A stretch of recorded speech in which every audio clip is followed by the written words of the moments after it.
He is the dad coach. We talk everything about the challenges of being a dad, how to overcome them, what it means, new policies that are coming in place, new practices, sharing best practices. Essentially, we talk about everything that goes on in the minds of a dad. I'm a new dad. I have a 22-month-old, and Ben is a little bit further down the road than me, but he also has 3 children. But thanks for being here. I just want to introduce Ben and just say thank you for willing to do this conversation with me today. I always love talking father with you, John. It's almost like a liability for both of us because we often love talking about it almost so much that it often gets in the way of actually producing work, of actually creating things in business. Right. So Ben and I had this. Ben and I are both going through the Center for Parental Leave Leadership coaching certification. It's called Retain. And we've been in this course we're finishing up the course. I believe this is our last week, and then we take the exam next month or this month. But him and I have been going through this course together alongside a few other people, and it's based on the book, The Parental Leave Playbook by Dr. Amy Beacom. And it has certainly opened up our eyes and awareness to the challenges that not just new parents face, but then also their employer and their organization or their supervisor. So there's challenges there. And being inside the military, I'm a reserve officer in the Coast Guard. I've been in for 23 years. And then Ben is a Marine Corps veteran as well. And he is the founder of, he has spoken to many dads on his podcast, the dad coach, or no, I'm sorry. Go ahead, Ben. Tell them a plug in for your podcast. First podcast is Military Veteran Dad, over 350 episodes related with fatherhood from dads just like you and I in military, post, veteran, active, reserve, all different flavors. And then also a lot of solo, and then also a daily podcast called The Business of Fatherhood. Yes. So if you haven't checked those out, I certainly recommend that you check them out. But as we've been going through this course, we've been talking about, what, like the what, the how, why is this important? And then as we were in the middle of this, new DoD policy came out for the new parental leave program. And we're going to be talking about that. But being inside the military myself, being a former chief, we started having this conversation of what does this mean for the military supervisor? What does this mean for, the unit commander, and the challenges that he or she is going to face?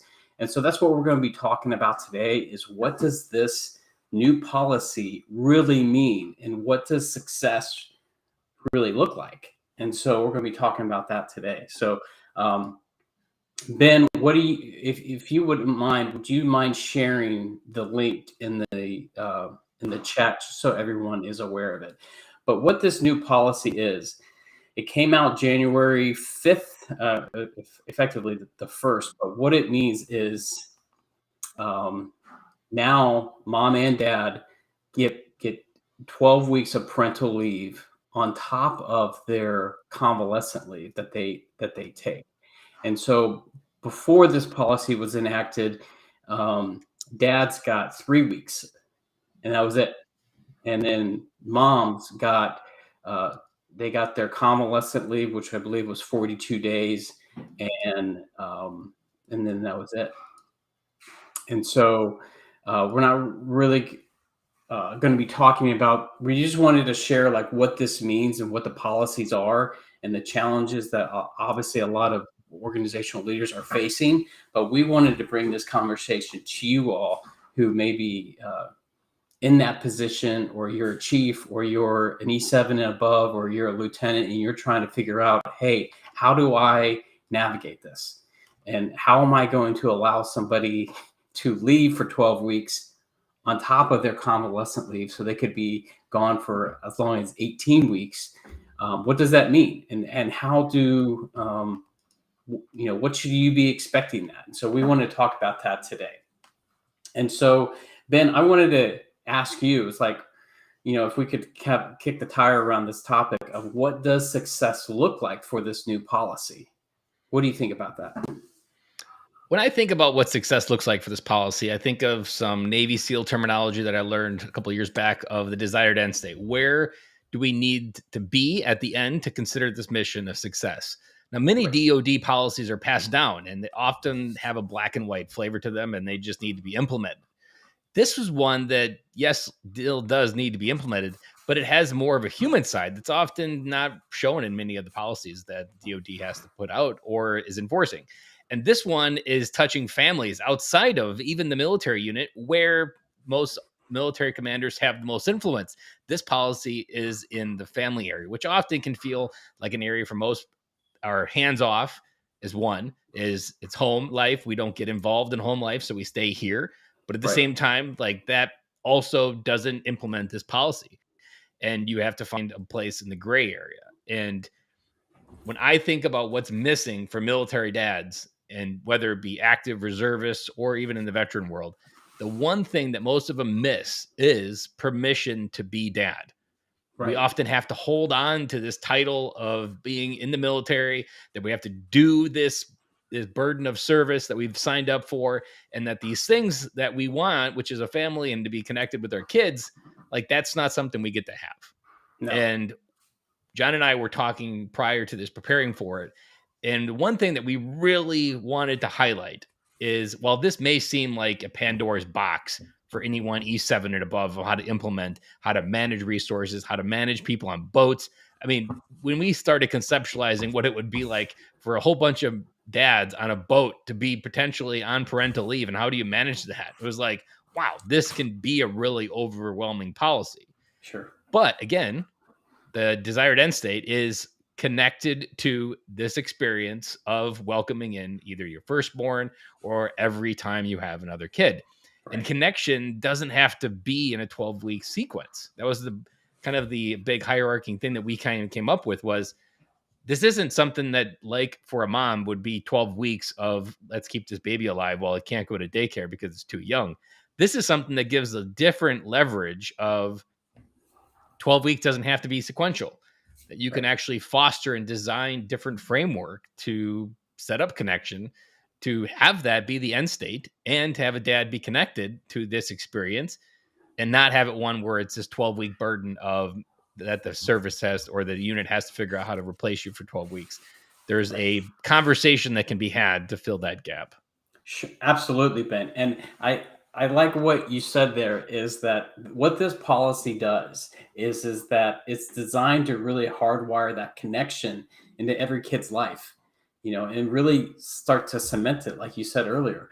And otherwise, it's hard to really do that in 3 weeks. And I think it's pretty obvious we have seen as a culture and as a society the lack of fatherhood, the lack of fatherlessness and connection and to our family, to our kids is gone. And so for the military to take such a strong progressive approach to saying, hey, we're going to start, helping out our dads more and being for them. And this policy is really designed to help them, to equip to help them uh, make that connection with their new son or daughter. And I want to highlight something that I think may have been overlooked, or if you haven't noticed, this is kind of all connected, is all the military branches have this new goal to make family matter, Right. that you can have a life and be in the military at the same time, that there's this new rebranding. And it's not rebranding, it's just kind of a shifting of priorities of what people have permission to say yes to. And we're also then looking at how we get people to stay in the military, when a lot of feedback for people getting out of the military comes down to I didn't feel supported as a dad, as a family, and my family was suffering because, or the Sure. quality of my dad experience was suffering because of where I did, what I was serving with. They'll get out because of that. This moment, this one single 12-week connection exercise that you have an opportunity as an E-7 and above to engineer in a way that fosters a deeper connection, you have an opportunity to put a ripple in this military member's life that trickles through their service that says, you know what, I felt really supported when I brought my baby into this world. And you know what, I can feel like I can do it again. Or maybe I feel like I can actually make it to 20 years. But oftentimes, because this initial connection was robbed, because it's almost lackluster because of how it was done in the past, there's never this really cemented feeling of what it could do at the end, or what this could do to foster a longer term or a longer enlistment for different people. And it comes down to this single moment. I mean, think of what was the likelihood, I don't know the statistic, but I'm sure it's not pretty, of how many dads that missed the birth of their kids and missed the first year of their kids' lives. What is the likelihood that they stay? It's probably pretty low.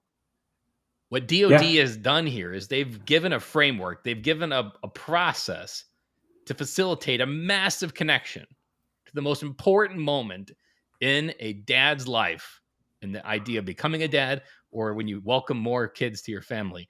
That feeling, this framework that DoD puts out, and the link that I put in the chat, is not just this burden. It's not just a policy. It's not just this, oh my God, you know how many meetings this is going to take to solve? Well, those are all true feelings. Yeah. This is a framework to create and solve a bunch of different problems that are all connected. And it comes down to connection. Like, that's what I really want to highlight for different people watching this recording. Right. Connection is this feeling that we need to engineer into it. Well, and so I think they were pretty strategic in the way they designed this, because like you said, it's establishing that connection at home that they're not getting. And by allowing that service member, by allowing that dad to take that, they have 1 year to take those 12 weeks. Now, those 12 weeks don't have to be sequential. You could, if you're that E-7 or above, or you're that lieutenant and you're trying to figure out, hey, what is the best way for you to take? When are the critical moments that you need to be at home? Is it at month 1, month 4, month 6, month 12, whatever it may be? You have those. And so you can space those out. And so now, if you're learning how to coach that new dad in that time, you can help him to make the best decision. So he can feel empowered. He can be at home. He cannot miss those moments. But at the same time, you're not freaking out because he's going to be gone for 3 months or more. So I think that this framework, even though it's not spelled out completely, there is a great way that if you can learn how to use some of these resources that Ben and I are talking about, and learning how to ask these better questions, it can really establish that connection for the new dad. However, we were talking about this before we came on today, is the ripple effect that it could have on that service member's career. And again, what it says about, hey, you know what? The military gave me 12 weeks and I was able to take a month off 3 times in my first year. I was able to be there for my wife. I was able to be there for my kid. All these separate things that you're now missing, you're not missing, and you're able to be a part of. And so I think this new policy is going to do wonders, but it's really going to take some strategy, and really going to take you as that supervisor, as that leader, to help facilitate those conversations that dad doesn't know that he needs to have. Does that make sense? Yeah. And I also want to highlight, there was a strategic importance of why we picked E7 and above. Right. We didn't go in the O category. We specifically targeted E7 and above, because you guys listening to this are the best primed to solve this problem, to actually feel the stress of what you're at the boots on the ground that are going to feel what this feels like, implementing it across a motor T shop or an engineering battalion or a comms battalion. You are the ones that are going to be feeling it. You're going to be the ones talking to these dads, trying to process and balance everything, and not feeling like you are supported. The idea that we're trying to illuminate here is there is a framework for this. John and I have gone through the certification for parental leave. There is a whole process through it. Right. But what we want to illuminate here is that you guys are primed to be the people in front of these dads, to make life-altering connection possible for these dads and create lifelong members of the military. that they don't 100%. want to leave. And so you have this unique opportunity being there in these moments to watch it, to be there, and to facilitate it. And one of the things that John and I both do is coach. But we also then talked that coaching is one of the underserved resources in the military, that one of the only branches that we know of utilizing it is the Air Force. But coaching is a way to facilitate these ideas, to facilitate what a dad truly wants, to facilitate a conversation that leads to a desired end state. Because let's be honest, when I became a new dad, I didn't know what the hell I wanted. I didn't know what was right and wrong. Right. So there is a component of coaching that is this flashlight effect that I often call it, that you are the person guiding, pointing, and asking the right questions. You aren't the person with all the answers. You're just a person that can facilitate a container that allows this dad to understand what success looks like. Right. And that is the framework that John and I are both specialized in. And that's the offer here available at the bottom of this screen is if you would like to host a workshop for your enlisted E-7 and above, or anybody around that exception through the military units as they go out and fall in there, head on over to bencloy.com/leave. I'll put a link in the chat for it as well. But there is a simple form to fill out, and we are more than willing to step in and host a conversation and a workshop on what it's like to coach dads through this, because this problem isn't going away, and connection is what they want. And from our perspective, coaching is the only way as a manager or as an enlisted person in charge of anyone under your care. Right. Coaching is the process to solve this. There's no way you can DOD policy, MAR admin, or create some blanket handbook that's going to solve this. This is a human element, and it requires human solutions. Right. And coaching is that vehicle to do it. It's just not something that's standard implemented across the DoD. They should have started with coaching as a standard across DoD and then moved up parental leave. But because they didn't, we're on the back end trying to show that coaching is this tool to get there. Yes, 100%. I want to kind of go back and talk about again why we selected the E-7s, and you know the former chief in me is feeling very prideful right now because you are, you know, this is what deck plate leadership is about. You're aware of what's going on within your unit. You're aware of those challenges. You're aware of who's doing what, or, you know, so-and-so, you know, they're preparing for this. The officer corps, they're not involved with this stuff. They don't know. The enlisted, they know. I feel like they're better at leading people. They're better at leading teams. They know about the inner workings of their teams. And so you're going to be the only one who is primed to have these conversations with your team or with your new dad to help him figure out, hey, what does success look like? What does connection look like? And how can I best serve you to help me through this time? Excuse me, my son is coming up to me to say goodnight. Hi, buddy. And if there was a better place for that to happen where real life happens, it is here on Two Dads Talking on Parental Leave. Yep. Hey, go away. Hey, can you take him? Evan, go. I'll see ya. Have a good nap. Every day at 11:30 this happens. I love it. Anyway, so yeah, this back to what we were talking about. Deck plate leadership, these are the conversations that you're going to have. And so, like you said, coaching is that tool. And yes, I agree. Coaching has not taken root in the military. I don't know why. It's just not something that they teach. And I know so many people, they're confused with coaching and mentoring. But what if you're a chief, or what if you're an E-7 and above and you've never been through this yourself? You're not a parent.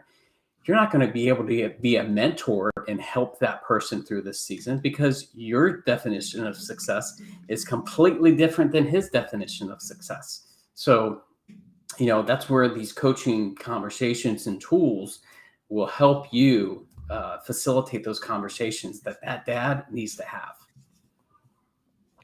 And there was this urgency that we originally felt when we were diving into this, is to an E-7, this policy feels extremely heavy. They're probably not even connected to the actual implementation. There's officers somewhere at headquarters figuring it out and implementing it across all of it. When we were even researching it, there was we were learning about the manpower and reserve unit within DOD that wrote the policy and how those branch out to all the different military branches. And right now, even the Coast Guard is currently the only branch that has a implementation of this as it's been written from January 5th. All the other branches are waiting on other branches to figure out kind of what's going on. The Marine Corps is waiting on the Navy, and the Navy is probably figuring out how to parental leave dads on ships effectively without affecting mission readiness on the boats. And it's the E-7 that's feeling the pressure of not having this solution. Because Right. here's the other angle to this. A dad right now in any of the branches, whether they have a policy or not, could ask for this parental leave. Right. So the right is already available to every dad in the United States military. Right. Whether or not you as an E-7 and above have any idea of how to implement it, or even your chain of command hasn't even passed down that this is the thing that you need to manage. Right. But yet anybody that finds it or anybody that's been passed down this information has all right to request it. It's written right in there on the exact dates it becomes available. Yeah.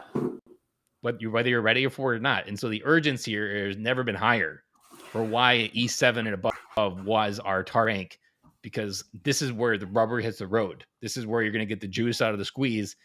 And right now, you don't have the resources to be successful. Right. No, you don't.